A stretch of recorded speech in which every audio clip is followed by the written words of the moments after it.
네, 오늘 포기하지 마십시오. 다시 시작하면 됩니다. 라는 주제로 하나님 말씀 함께 나누도록 하겠습니다. 사람이 인생을 살다 보면 인간관계만큼 이 복잡하고 어려운 것도 없는 것 같습니다. 나는 자연이다 라는 프로그램을 보면 이 세상을 떠나서 산속에서 이 고립되어서 이 혼자 사는 자연인들이 많이 나옵니다. 이분들을 보면 대부분 세상에 지치고 사회에 대한 상실감 때문에 이 산에 홀로 올라가 사시는 분들이 많이 있었습니다. 그래서 이 프로그램을 보면서 사람들이 많이 공감도 하고 이 대리만족도 하는 것 같아요. 사람이 무인도에서 혼자 살지 않는 한 우리는 필연적으로 인간관계를 겪으면서 살 수밖에 없는 것입니다. 인간관계를 통해서 도움을 얻고 또 회복을 얻기도 하지만 그 과정에서 사람들 때문에 많이 지치고 또 회의감이 들기도 하는 것이 사실입니다. 특히 나와 특별한 관계에 있는 사람이 나를 속상하게 하게 되면 실망감이 더 크게 다가오는 것이 바로 인간관계입니다. 그래서 이 좌절과 그 실망감 때문에 이 살아갈 힘을 잃어버리기도 합니다. 이스라엘 백성들이 성전 건축을 하는 데 있어서 사마리아 사람들의 집요한 공격과 방해는 이스라엘 백성들의 전의를 완전히 상실하게 만들어 버렸습니다.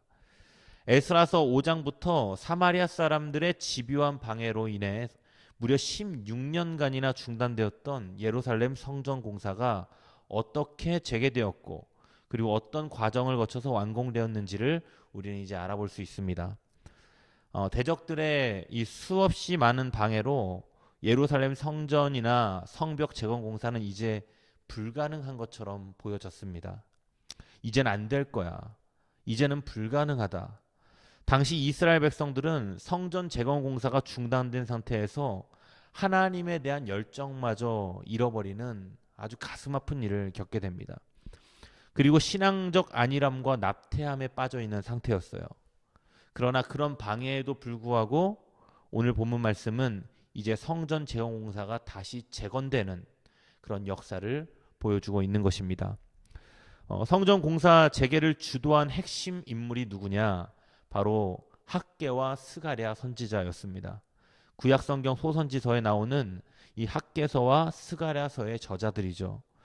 오늘 에스라서 본문에는 나오진 않지만 학개서와 스가랴서를 보면 다리오 왕 2년에 하나님의 말씀이 두 선지자에게 임했고 그리고 예루살렘 성전 공사 중단으로 신앙의 열정을 상실한 채 세월을 보내고 있었던 이스라엘을 향해서 이 말씀이 전해집니다. 오늘 본문에는 나와 있지는 않지만 학개가 전한 하나님의 말씀의 내용이 무엇인지 학개에서 1장 2절부터 13절까지의 말씀을 제가 요약해서 읽어드리도록 하겠습니다. 성전은 무너진 채로 남아있는데 너희만 꾸며진 집에 살고 있을 때냐? 너희가 많이 심었지만 조금밖에 거두지 못하고 먹어도 배부르지 않고 마셔도 만족하지 못하고 입어도 따뜻하지 않으며 일꾼이 품삯을 벌어도 구멍난 주머니에 넣은 격이 됐다. 만군의 여호와께서 말씀하셨다. 너희가 걸어온 길을 잘 생각해 보라. 산에 올라가서 나무를 가져다가 성전을 지으라. 내가 그 안에서 기뻐하며 그것으로 영광을 받을 것이다. 내 집은 무너진 채로 남아있는데 너희는 각자 자기 집 일에 바쁘구나. 그러므로 하늘은 너희 위에 이슬을 내리기를 그치고 땅이 열매 내기를 멈췄다. 내가 너희 손이 만들어내는 모든 것 위에 가뭄이 들게 했다. 학개가 백성들에게 하나님의 말씀을 전했습니다.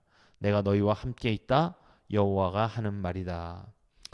학개와 스가랴 선지자의 말을 듣고 이 스룹바벨과 예수아가 일어나서 하나님의 집 짓는 일을 다시 시작하게 됩니다. 이 성전 재건 공사가 멈춘 지 딱 16년째 되는 해였습니다. 여러분 16년이라는 시간이 흐르는 동안 이들은 성전 재건 공사를 다시 시작하려는 시도조차 하지 않고 있었던 거예요. 그럼 그 시간 동안 이들은 무엇을 하며 살고 있었을까요? 자기 자신들만을 위한 아니란 삶을 살고 있었다라고 성경은 얘기하고 있죠. 저는 이 야구를 좋아하는데 저는 한화 이글스의 팬입니다. 한화 이글스가 최근 좋은 성적을 내지 못해 참 가슴이 아픕니다. 최근뿐만 아니라 굉장히 오랜 시간 동안 좋은 성적을 내지 못했죠. 이 작년에도 10개 구단 중에 꼴찌를 했습니다. 이글스의 경기를 볼 때마다 가슴 아픈 것은 이 연속해서 질 때, 연패를 당할 때 정말로 가슴이 아픕니다. 제가 작년에도 야구를 보니까 한화 이글스가 이 17연패를 했었습니다. 17연패를 하고 그 연패를 끊었을 때 한화 이글스의 팬들은 마치 우승한 것처럼 좋아했어요. 리그에서 우승을 하는 강력한 팀들이 가지고 있는 여러분 공통점이 한 가지가 있다고 합니다. 그것이 무엇이냐면 바로 연패를 끊어내는 힘이라고 해요. 여러분 아무리 강력한 팀이라도 모든 경기를 이길 수는 없지만 연속되는 패배는 절대 허락하지 않는 것입니다. 인생에서도 성공하는 사람들을 보면 무언가를 잘해서 성공하는 것도 있지만 더 중요한 것은 연패를 잘 끊어내는 팀이 우승을 하듯이 성공에 방해가 되는 요인들을 잘 끊어냈기 때문에 성공이 가능했다고 말할 수도 있는 것이죠. 여러분 나태에 빠져버린 이스라엘 백성들에게 나태를 끊어낼 수 있는 계기가 필요했던 것입니다. 사마리아 사람들의 계속되는 방해 공작으로 인해 패배감과 좌절감에 빠져서 그저 자기 살 길만 찾는 그런 안일한 인생에서 벗어나야 할 필요가 있었던 것이죠. 그때 학개와 스가랴가 등장하는 것입니다. 여러분 지금 참 세상 살기가 힘듭니다. 안 그래도 살기 힘든 시대에 이 코로나까지 찾아왔고 이 젊은 세대들은 젊은 세대들대로 또 중년들은 중년대로 노년들은 노년대로 고달픔이 있습니다. 옛날처럼 부모가 늙고 병들면 부모를 모시는 시대가 아니죠. 요즘에는 대부분 연로하시면 이 요양원으로 들어가게 됩니다. 그게 모두를 위한 최선의 방법이라고 생각이 되는 시대이죠. 그리고 자녀들은 나름대로의 삶의 무게와 문제들 그리고 쉴 새 없이 돌아간 바쁜 삶의 문제로 부모를 한번 찾아뵙는 것도 어려운 상황들이 많습니다. 20, 30대의 젊은이들은 나름대로의 아주 힘든 삶의 상황들이 있어요. 취업이 되지 않고 결혼하기가 힘들고 자녀를 낳아 키우기가 힘들고 집을 사기는 더더욱 힘든 시대가 되어가고 있습니다. 그런데 지금 이스라엘 백성들도 저는 이와 비슷한 상황들이라고 생각이 됩니다.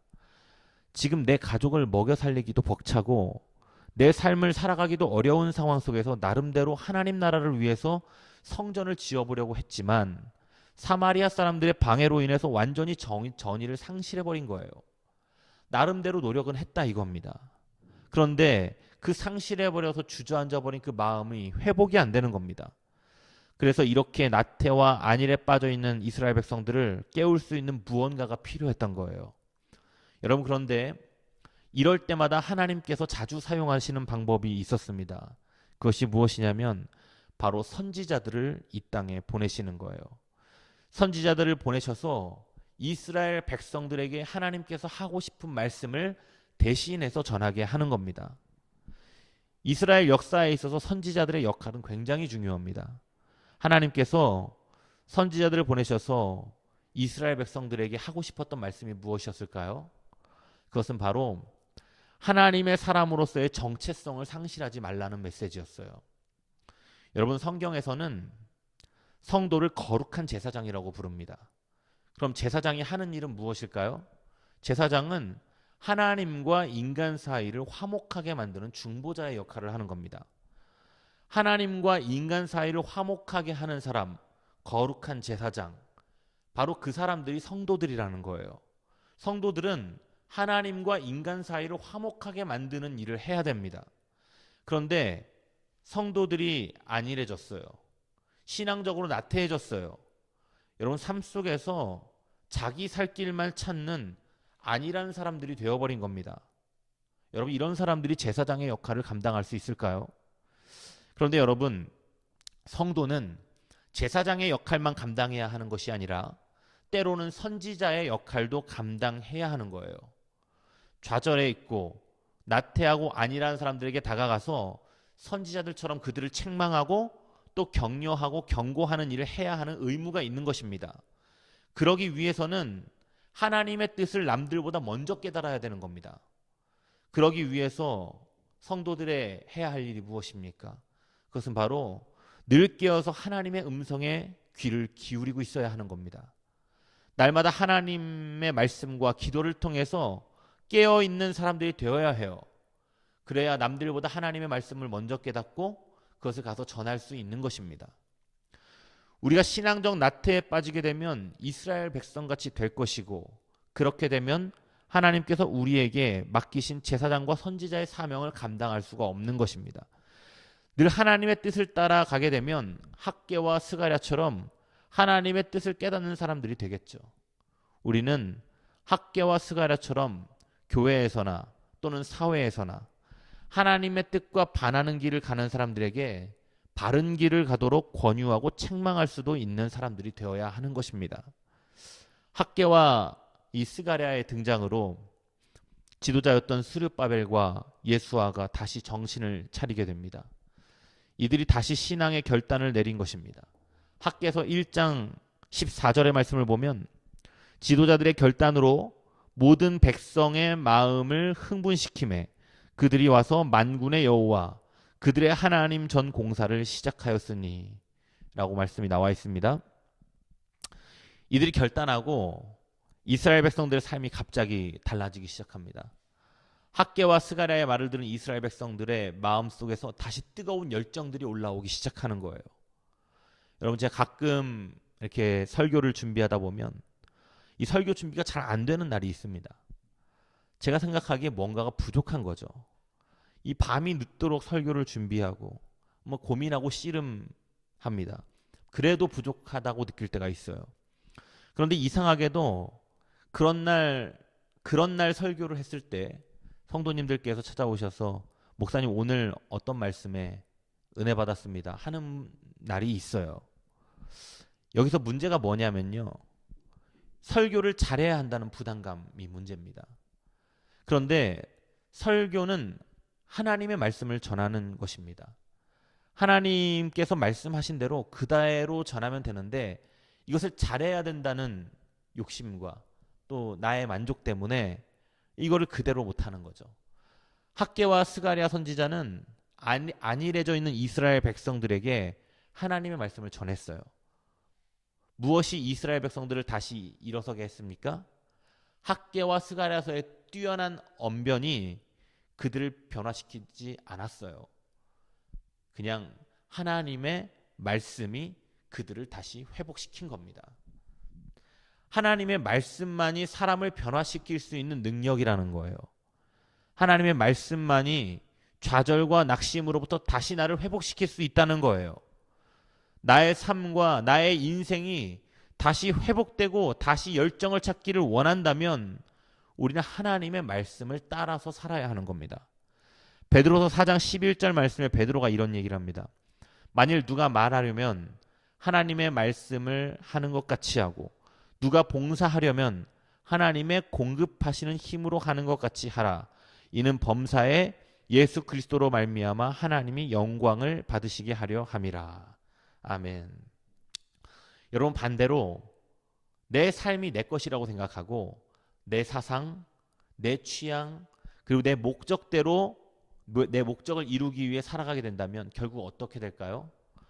허무와 공허감에 빠지게 될 것입니다. 갈라디아서 6장 8절 말씀을 보면 그 결과는 썩어질 열매를 거둘 수밖에 없다고 말씀하고 있습니다. 여러분, 이스라엘의 사울 왕이라는 왕이 이스라엘의 초대 왕입니다. 그런데 하나님께 결국에는 이 사울 왕이 버림을 받게 되죠. 그 이유가 무엇이었냐면 하나님의 말씀대로 행하지 않고 사사로운 마음과 자신의 의지로 행했기 때문에 버림을 받았다고 성경에 나와 있어요. 우리가 학개와 스가랴처럼 하나님의 통치와 뜻과 말씀과 규례대로 우리의 직분을 감당해야 하는 것이죠. 그럴 때 하나님께 칭찬받는 믿음의 사람들이 되는 것입니다. 사마리아 사람들은 성전 재건 공사를 다시 시작한 이스라엘 백성들을 다시 방해하러 찾아왔어요. 그런데 이번에는 이스라엘 백성들이 다른 거예요. 이들의 태도가 달라졌어요.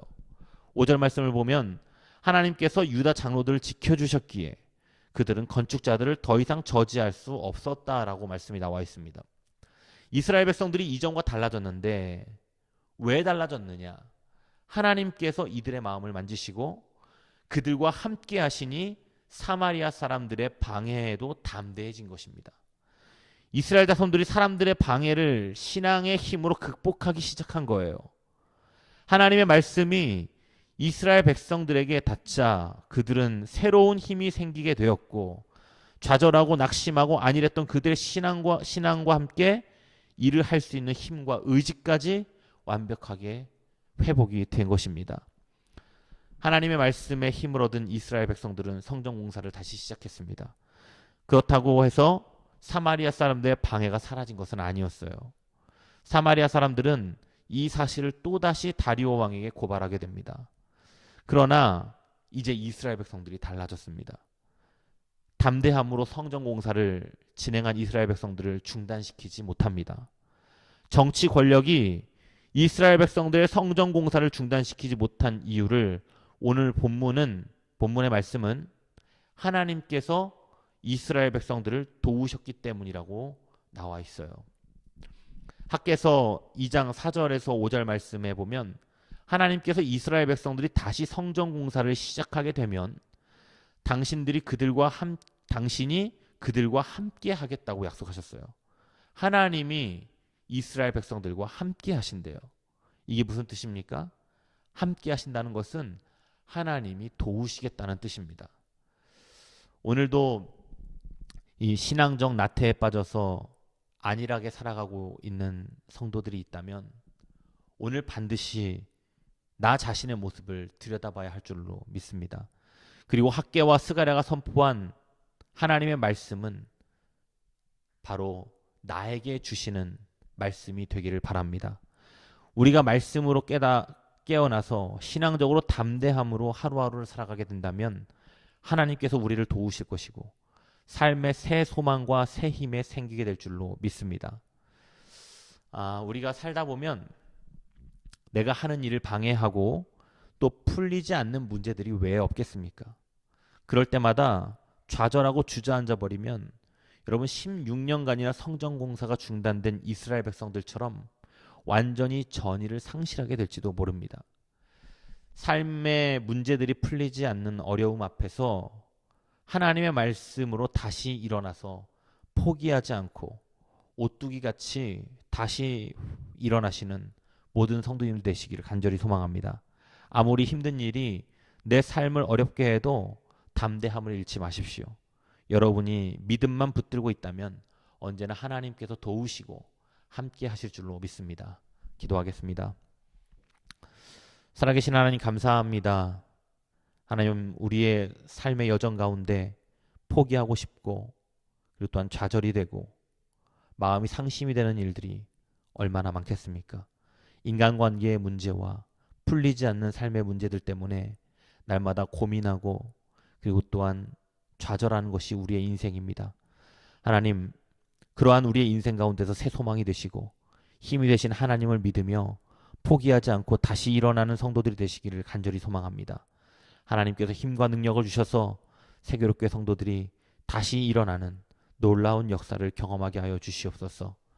지금은 우리를 사랑하셔서 십자가에 못 박혀 죽으시고 부활하신 예수 그리스도의 은혜와 하나님 아버지의 끝이 없으시고 한이 없으신 사랑하심과 보혜사 성령님의 감화 감동하시는 놀라운 역사하심이 오늘 예배드리는 성도들 한 사람 한 사람 머리 위에, 이들의 가정 위에, 이들의 직장 위에, 그리고 이들의 모든 기업 위에 이제로부터 영원토록 함께 하시기를 간절히 축원하옵나이다.